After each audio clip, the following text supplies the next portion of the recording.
Mr. Karl Alzner. Karl!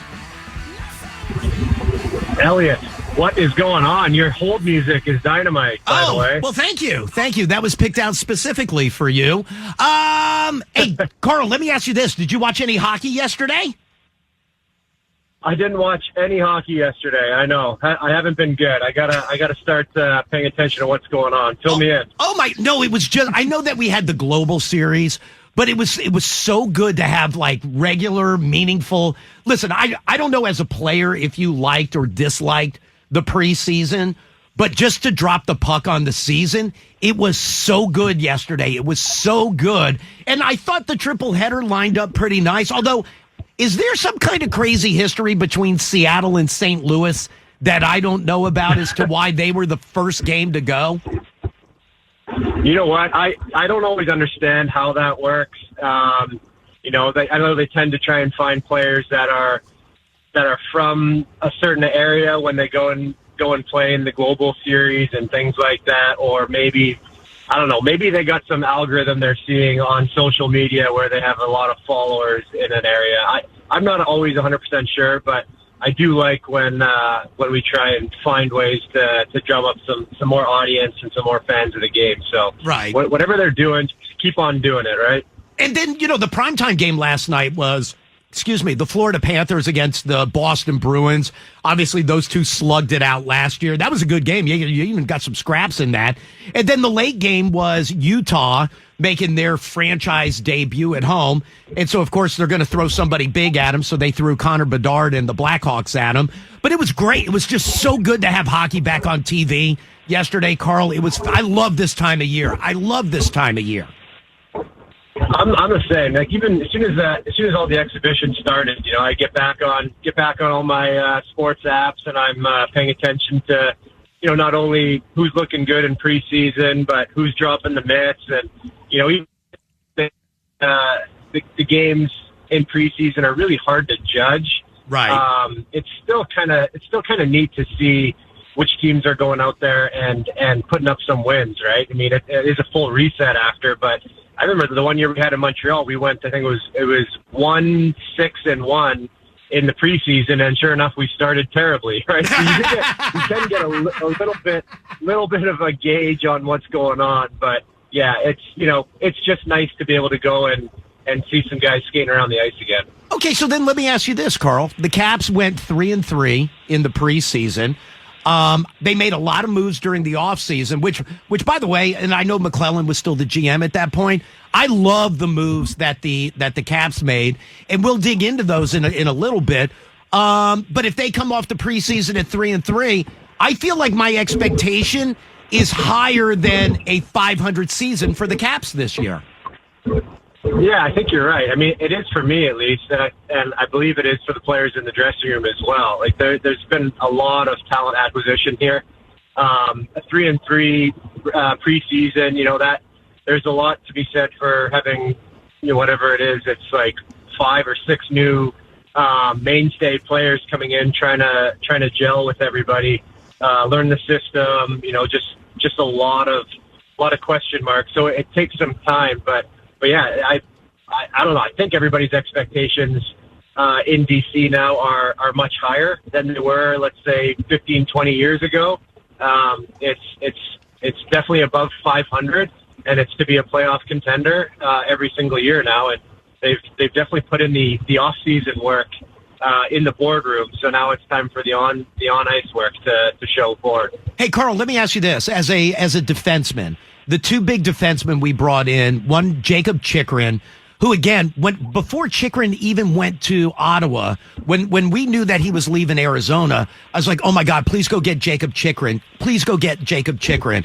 He ends up here a couple years later, and then Matt Roy comes in from L.A. Do you like those two guys? I really do. I think these are both very good. I don't know if they're considered underrated pickups. I think they're very, very excellent defensemen. But I actually played golf with Chychrun this just before exhibition started, and just picked his brain a little bit. And he's been on my radar for years. Looking back at what he's been able to do as a defenseman, 18 goals one year, I think, in 56 games. Any player, any defenseman that can do that is got some insane potential. And with Karl getting up in age, old in the hockey world, I guess you could say. Sure. But having to play as many minutes as he's had to play, I think having a guy like Chychrun come into the lineup is going to just really be able to help John's game out, and in turn help the rest of the team out. But then same thing with having Roy, a guy who's played in a big market, has had some pressure on him, knows how to handle some bigger moments. This is good. The team hasn't had a ton of these kind of players on the back end for a while, and I think this is really going to solidify a group that is in the process of making a transition from older veteran guys to having a bunch of younger guys on the team. So you're going to need players like these two. And one of the other guys that came in, Karl, that I was so excited about, and I hope I'm right, Pierre-Luc Dubois, for a couple of reasons. And listen, I know he's had a rough go a couple of years. A lot of people have written him off. Somebody like Pierre-Luc Dubois does not forget how to play hockey. He does not forget how to put a puck in the net. He is a big, massive kid, and he's still a kid. And if you believe everything about Spencer Carberry, about how he likes to find the player and put them in the right position to succeed, oh my God, that stinks beautifully for Pierre-Luc Dubois. It really does. Look, I want this to work out so bad. It's like the most coveted type of player in hockey, right? A big two-way centerman that can do a little bit of everything, right? Like a Bergeron, a Kopitar. Like, these are the players that not only every team is looking for, but they should stay on a team for their entire career, because no one ever wants to get rid of them. So obviously there's been some history here with what's gone on in three teams and whatever it is, 4 years, 5 years. You're curious as to why that is. But the team still does have some really good veteran presence. Hopefully guys that can, get the best out of him. And going from a market, same thing, right? Winnipeg, it's not an easy place to play. LA, you got some spotlight on you, even though it's a non-traditional hockey market. I think you get a really nice balance being here in Washington, one that a lot of players don't quite understand how great of a place it is to play until they arrive here. So hoping you have a happy player in a good situation, and you're going to get good results, because that could be season changing for the Caps. And then also, Karl, that fourth line, and we talked to Dylan Strome about it, and Strome was talking about what a credit it is to Nick Dowd, but how quickly that Nick Dowd, Brandon Duhaime, and Taylor Radish line has really come together and gelled. They looked great every time they were on the ice. Yeah, so I'll say this. I think the fourth line is so underrated. That line can usually gel a little quicker, because a lot of times they're just going out there and they're trying to crash and bang and create energy.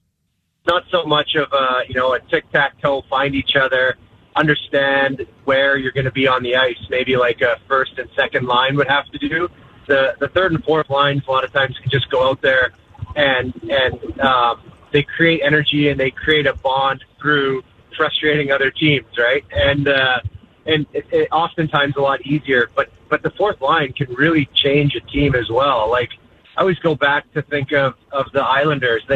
For so many years, they've had a great fourth line with Matt Martin, Clutterbuck, and Cizikas. And we played them the one year in the playoffs, the first round, and they were the fourth line, but they were their best line. They started every single game. They were the one they relied on so heavily.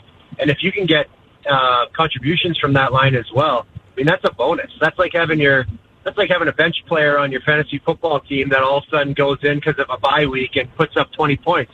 That's a week winner. It can be a season winner if you can have contributions from guys that are towards the bottom of your lineup. So, just fully rounding out this Capitals roster right now. I think it's an underrated roster and should do some good things. Which is the better, I don't even want to call it a feel-good story, because both these guys earned it. Which is the better story, Dylan McIlrath making the opening night roster, or Jacob Vrana earning a contract and making the opening night roster?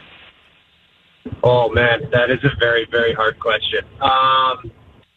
Look, I think, it's hard to say. I'm extremely, extremely happy that Vrana's been able to get through what he's been going through to be back on the opening night roster. Like, it's a player with a ton of skill, good pedigree. Everyone knows what he can do.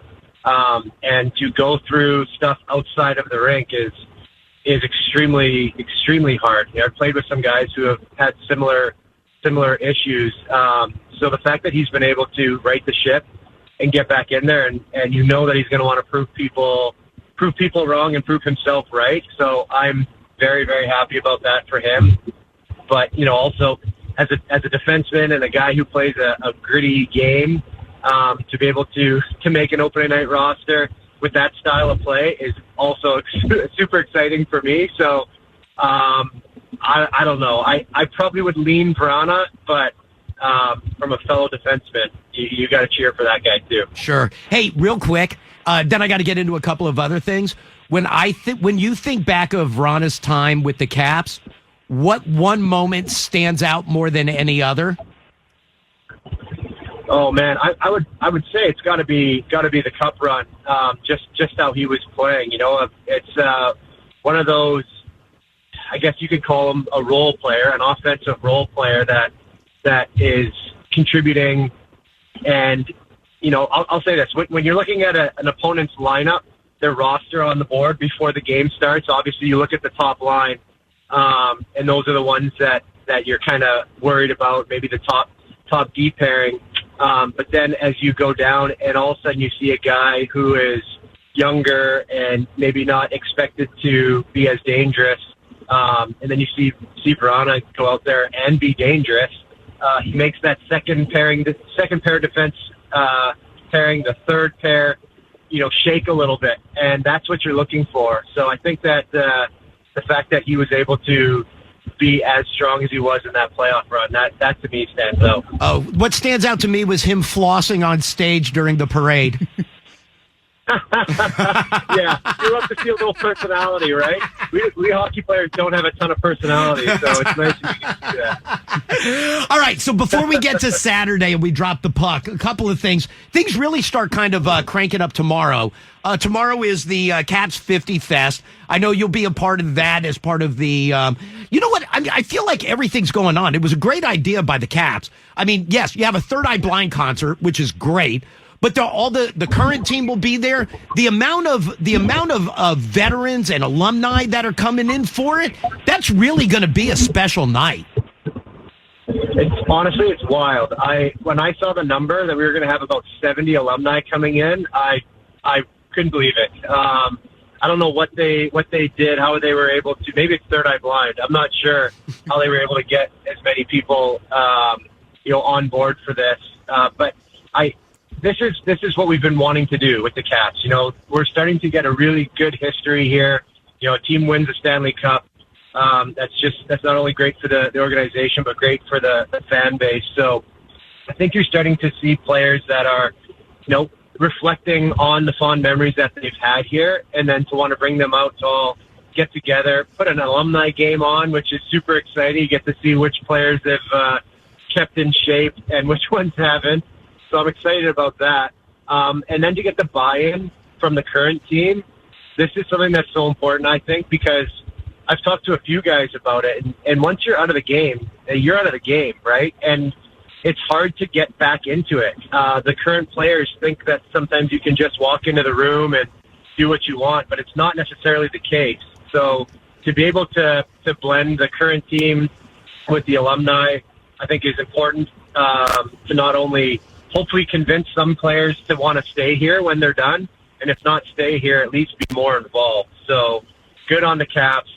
It's going to be a huge, huge celebration. I've already been texting with a bunch of the guys and fired up to see them and to check them when we're on the ice playing. So yeah, overall, this is going to be a great weekend. Hey, who's coming in that you're super friendly with still? Like when I look at the list, like I like Troy Brouwer, he was awesome. But I like seeing like Tom Pody's name on the list, Brooks Orpik's name on the list, Zednik's name on the list, Matty Pettinger's name on the list, and then obviously you can go back and grab a bunch of the I don't want to say the older guys, but that kind of the generation before them. Like it's 50 years. There's several generations of players. Who is there anybody that you stay really tight with? Yeah, so the number one is Eric Fair for me. I mean, me and Fairsy talk probably, if not every day, every other day. Oh, wow. Me, him, and Biggs are involved in a little, let's call it a side hustle. So we are always talking to each other. We were texting last night at midnight, going over the roster of the game. So I'm excited to see him. I'm excited to see the Big Daddy, Jeff Schultz, sure. Just to see what he's up to, because I haven't chatted with him a ton. Definitely not enough lately. But yeah, same thing. Brow, the guys I played with, Tom Pody, he saved me and Michael Neuvert from getting chokeslammed by Jose Theodore at our rookie party. So I'm excited to go and relive a few moments with Tom, and then get on the ice with Bonsai. I mean, I've done a lot with Bondra over the last few years with the alumni, but we've never been on the ice together, so I'm excited about that as well. So yeah, it's just fun. Like the having that crew come back, and when you talk to those older guys, you don't usually get much opportunity to get any words in, just because they have so many great stories and they want to share them. So I'm happy to give them a platform and listen, and then hopefully share some experiences and gripe a little bit about the new NHL, and I think just having the guys together is going to be very fun. And by the way, I like that Bondra. Obviously, we see him around the rink. He looks like he can still play. I know you still play. But when you're texting with Eric Fair and Jay Beagle, and you're going through the roster, or you're reaching out to guys, or you're like, hey, just out of curiosity, are you real fat now? Yeah, that's pretty much it. I literally said to Fairsy, I'm like, hey, do you think Brow and Schultz have been playing? Like what do you think we're gonna have to do to beat these guys? And he says, have you still been skating? I'm like, yeah, I skate every week. He's like, okay, well, he works for a junior team. Like he's one of the assistant coaches on a junior team. He's like, I'm on the ice all the time, and I get drills going, but I never really handle a puck, and I never bag skate. So I think you're going to be just fine. So I'm already trying to game plan it, right? I'm doing my video, trying to see if I can find clips of them on Huddle while they're working with their junior team. So yeah, I want to win at all costs. That's just my personality. By the way, I should point out, so Caps 50 Fest is tomorrow night at Capital One Arena. The alumni game will take place on Friday afternoon at MedStar Capital's Iceplex in Arlington. So, and by the way, it's free. You can go in and you can watch the game there. I believe 1:30, if I'm not mistaken, Karl, is when everything gets underway at Capital's Iceplex on Friday. Hey, two other things real quickly, what kind of Caps related a little bit. Biggest story of the year, Ovi chasing Gretzky. That's still number one? Yeah, I would say it's still number one. I mean, you just don't get that many opportunities to see almost history. I'm hoping that he breaks it. I think he's going to break it. I think he's going to continue playing as long as he has to break it. So, yeah, he's one vintage Ovi season away from breaking the record. So, you got to be pretty fired up about that, and the first quarter of the season will tell quite a bit. So yeah, I would assume it's got to be the biggest storyline in my opinion too. Yeah, it's got to be. And then the other thing, and agree or disagree, the game keeps getting younger and younger and younger. But I love whether it's our guys, eventually somebody like Ryan Leonard will be here, but we still have a ton of kids that are on the team that are contributing and playing well and adding. But when you look around the league, and whether it's Connor Bedard or Macklin Celebrini or Will Smith or the kid that the Flyers got, Mitchkov, the youth of this game is so strong right now. It is absolutely crazy. Every time I watch any of the players playing now, any of these young guys, I honestly, I think there's no chance I could have played in this league. If I was coming in right now, the level of skill that they have, how fast they are, how athletic they are. Like, just the build of a majority of these kids now is different, right? Like, you're a 5'10" to 6'1", 185-pound, absolute flash now with crazy hands. It's just completely different. Whereas, when I was coming in, you want to be 6'2" or bigger and 210 plus pounds. So just the way that the players are built now is a lot different. The game is obviously different too. It's a little bit more high flying and maybe a little bit less rough stuff than when I entered. But I think the product is really good, and I think people are excited about that. And just from a personal point of view, the Bedard Celebrini thing is exciting to me because those are both two kids that came from my neck of the woods. So to see those players getting into the mix now is exciting. I got a little shout out to skills coach John Calvano. He coached both those guys. 2 first overall picks there. Ryan Nugent-Hopkins, a first overall pick. Matthew Barzell. It's crazy the skill that's coming out of that area. So overall, the game has changed, but I think it's changed for the better. By the way, that's a hell of a resume for that guy. Bedard, Celebrini, Barzal, and Alzner. Wow, that ain't bad.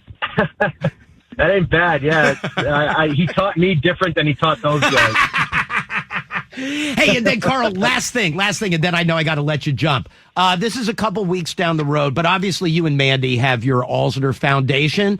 I was reading about it online. Your Halloween party, Mystique, a night of eerie elegance. Dude, that looks like that's going to be a very nice event. Yeah, it is. I appreciate you bringing it up. So I'll give you a little quick backstory. So when I was playing, mine and Mandy's job was to plan the parties, the team parties. Were they whatever. really? It was Halloween. Yeah, it was. That was what we loved to do. We loved hosting or setting something up. When I went to Montreal, that was my job there as well. So it's just kind of what we've always done. And with our foundation now, and we did the Swing in the Summer softball game, we wanted to do something different than, the golf tournament that, although extremely successful, typically, they happen a lot, right? So we did the softball game. That was a hit. And normally we throw a Halloween party here for just a bunch of our friends, and we have it at the house.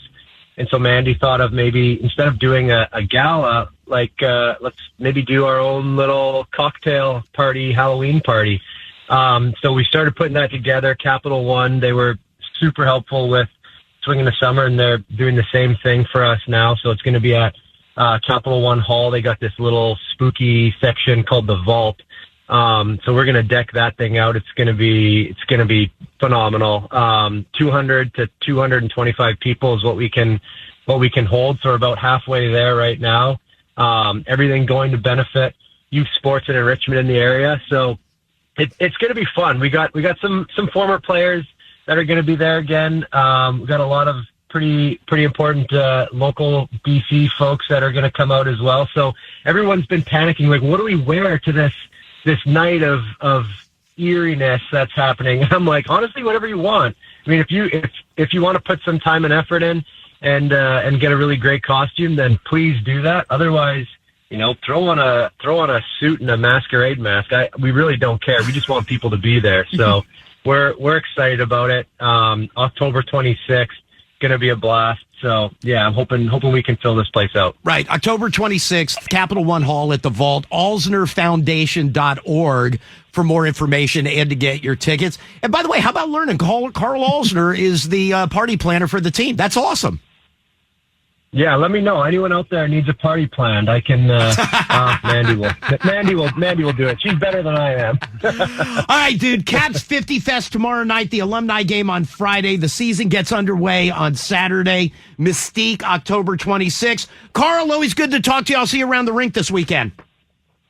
Thanks, Elliot. Can't wait to see you.